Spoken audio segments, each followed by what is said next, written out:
በተበጠበጠ ግጭትና ፍርሃት በሞላበት ቤት ውስጥ የሚኖር አንድ እጅግ የተለየ የጸጥታ አይነት አለ። ይህ ጸጥታ በፍጹም ሰላማዊ ወይም ረጋ ያለ አይነት አይደለም። የስጋት የፍርሃትና የመጠባበቅ ጸጥታ ነው። እኩለ ሌሊት 8 ሰዓት ላይ ልጁ ሳይተኛ አልጋው ላይ ሆኖ የወላጆቹን የእግር ኮቴ እያዳመጠ የወለሉን ድምፅ በመስማት ብቻ የቤቱን ሁኔታና የስሜት አየር ለማወቅ የሚያስብበት የፍርሃት ጸጥታ። ሌሎች ልጆች የልጅነት ጨዋታቸውን በሚጫወቱበት ዕድሜ አንተ የሰዎችን ስሜት የማንበብና የማስደሰት ጥበብን ትማር ነበር። ወደ ቤት ከመግባትህ ወይም ክፍል ውስጥ ከመርገጥህ በፊት የቤቱን ስሜትና አየር ታጠና ነበር። በማህበረሰባችን ውስጥ ለእንደዚህ አይነት ልጆች የሆነ ስም ይሰጣቸዋል። ኃላፊነት የሚሰማው የቤቱ አባወራ፣ ከእድሜው በላይ የበሰለ፣ ደግና አስተዋይ ይባላል። ነገር ግን ማንም ሰው ስለተከፈለው እውነተኛ ዋጋ አይናገርም። ምክንያቱም የሌሎች ተንከባካቢ ለመሆን የራስን የመንከባከብና ልጅ የመሆን መብት ሙሉ በሙሉ መስዋዕት ማድረግ ነበረብህ። በስነ ልቦናው ዓለም ይህ የወላጅነት ሚናን መረከብ ወይም ፓረንቲፊኬሽን ይባላል። በእኛ ኢትዮጵያውያን ባህል ውስጥ ደግሞ ይህ እጅግ የጎላ ነው። በኢኮኖሚ ወይም በስሜት ቀውስ ውስጥ የሚያልፉ ወላጆች ሳይወዱ በግድ ለትልቁ ልጅ የቤት አባወራነትን ሚና ያሸክሙታል። የወላጆች አለመስማማት፣ የገንዘብ እጥረት ወይም የቤተሰብ መበተን ሲመጣ ትንሹ ልጅ የቤቱ ዋስና ጠበቃ እንዲሆን ይጠበቅበታል። በእኛ ማህበረሰብ ትልቅ ልጅ የወላጅ ምትክ ነው ይባላል። ይህ አባባል በውጫዊ ገጽታው የፍቅርና የምስጋና ይመስላል። ነገር ግን በስነ ልቦና ደረጃ ለአንድ ልጅ እጅግ ከባድ ስሜታዊ በደል ነው።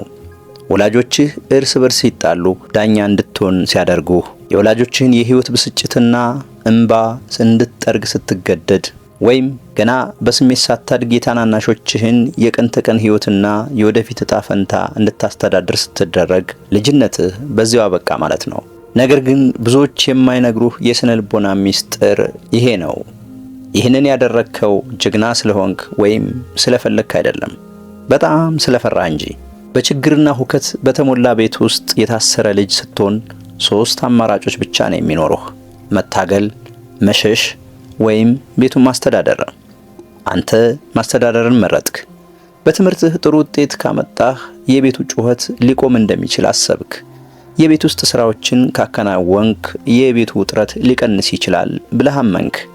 ታናናሾችህን ከተንከባከብክና ራሳቸውን ካስቻልክ የወላጆች ቁጣ ሊበርድ እንደሚችል አሰብክ። በቃ የልጅነት ጊዜህን ለድርድር ጠረጴዛው ላይ ለወጥከው። የቤተሰብህ የስሜት ገመድ ጎታች ሆንክ። ስምምነቱም ቀላል ነበር። ሰላሙን ካስጠበቅኩ እኔም ደህንነቴ ይጠበቃል የሚል።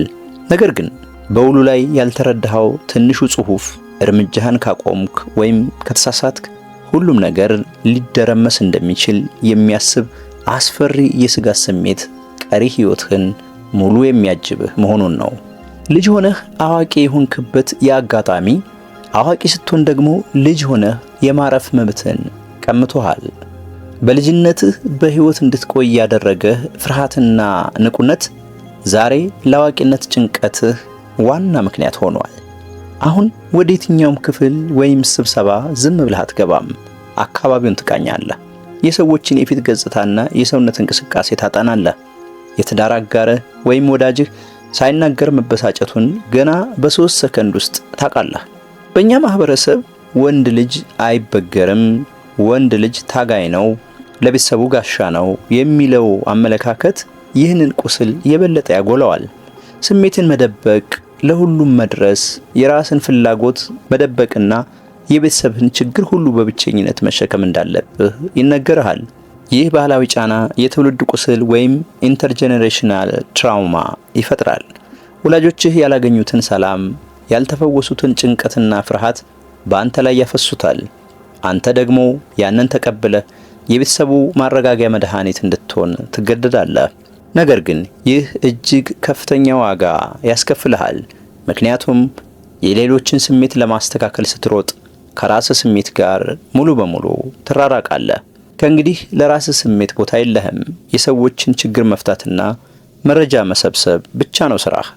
ቁጣ ካለ ማረጋጋት ያስፈልግሃል። ሐዘን ካለም የማጽናናት ስራው ያንተ ይሆናል። ለውጭው ዓለም አዳኝና ጀግና ሆንክ፣ ለራስህ የውስጥ ዓለም ግን ሙሉ በሙሉ እንግዳ።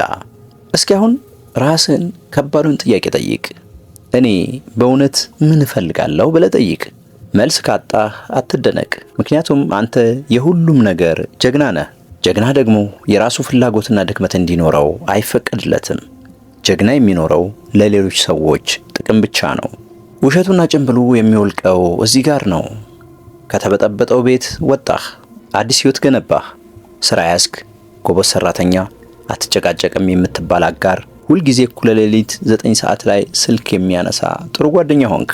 ሰው ሁሉ ያደንቅሃል፣ ይወድሃል። ነገር ግን በውስጥህ እጅግ አብዝተህ ይደክመሃል። ምክንያቱም አሁን ላይ ሆነ ስታየው የእሴት ሥርዓትህ የተበላሸ እንደሆነ ትረዳለህ። መስጠትን ብቻ ነው የምታውቀው፣ መቀበልን ግን አልተማርክም። አንድ ሰው እርዳታ ሲያቀርብልህ ይጨንቅሃል፣ ምክንያቱም በአንተ ሕይወት ፍቅር ማለት ሥራ መስራትና መሆን ነበር። አንድ ሰው የሆነ ነገር ካደረገልህ ዕዳ እንዳለብህ ይሰማሃል። ይህ በሕይወት ውስጥ ሰዎችን የማስደሰት አባዜ እና የጠነከረ የድንበር ማጣት ይፈጥራል። አይ ማለት ወንጀል ይመስልሃል። የሰዎችን ጥያቄ ስትቀበል ከፍተኛ የጥፋተኝነት ስሜት ይሰማሃል። ችግር የማላበዛ ሰው ነኝ ትላለህ። ነገር ግን ችግር አለማብዛት ማለት መራቅ ማለት ነው። ሊወዱህ የሚሞክሩትን ሰዎች ታረቃቸዋለህ፣ ምክንያቱም ፍቅራቸው የራስን ድክመት እንድታሳይ ይጠይቃል። ግልጽ መሆን ደግሞ ለተጎዳ ልጅ አስፈሪ ነገር ነው። በጣም ደክመሃል። ብዙ እየሰራ ስለሆነ አይደለም፣ ከ9 ዓመት ጀምሮ የቤተሰብህን ክብደት በጀርባህ ላይ ስለተሸከምክ ነው። ታዲያ ይህን ኃላፊነት ተሸካሚ ልጅ እንዴት ነው የምታክመው? በሕይወትህ ተደርጎ የማያውቀውን አንድ ነገር በማድረግ ትጀምራለህ። እረፍት አድርግ። ሁልጊዜ መጥፎ ነገር ይመጣል ብለህ ከመጠበቅ እረፍት አድርግ። ያልተከሰቱ ችግሮችን ለመፍታት መሮጥን አቁም። መፈወስ ማለት ከራስህ አውቶማቲክ ልማድ ጋር መታገል ማለት ነው። ለሰዎች ጤናማ ድንበር ማበጀት መለማመድ አለብህ። የቤተሰብህን፣ የጓደኞችን ወይም የአጋርህን ችግር ሙሉ መሸከም ያንተ ግዴታ እንዳልሆነ መረዳት አለብህ። ሌሎች ሰዎች በአንተ ትንሽ ቅር ቢላቸው እንኳን መቀበል ማለት ነው። ይህ የኔ ችግር አይደለም፣ የኔን መፍትሄም አይፈልግም ማለት ነው። ለአእምሮህና ለአካልህ አሁን እዛ ቤት ውስጥ እንደሌለ ማስተማር አለብህ። አደጋው አልፏል፣ ጦርነቱ አብቅቷል። ያጣኸውን ልጅነት ማዘን አለብህ። በበደሉህ አዋቂዎች ላይ እንድትናደድ ፍቀድ። ትንፋሽህን ይዘህ ላሳለፍካቸው ዓመታት አልቅስ። ከዚያ በኋላ በቃህ፣ ረጅም ትንፋሽ ውሰድ። ይህ ቪዲዮ ስሜትን ከነካው አልተሰበርክም። ልትሸከመው ያልተገባህን ክብደት ተሸክመ ስለኖርክ ደክሞሃል እንጂ። መፈወስ የሚጀምረው ቁስልህን በማወቅ ነው። እስኪ አሁን ደግሞ በኮሜንት ላይ ንገሩኝ። ዓለምን ደግፌ መያዝ አልችልም፣ በጣም ደክሞኛል ብላችሁ ያሰባችሁበት የመጀመሪያው ቀን መቼ ነበር? በሕይወት መኖርን ብቻ አቁማችሁ በእውነት ለመኖር ለመጀመር ዝግጁ ከሆናችሁ ላይክና ሰብስክራይብ ማድረግ እንዳትረሱ። ለአንዴ እንኳን ለራስ ጊዜ ስጥ፣ ይገባሃልና። ሰላም።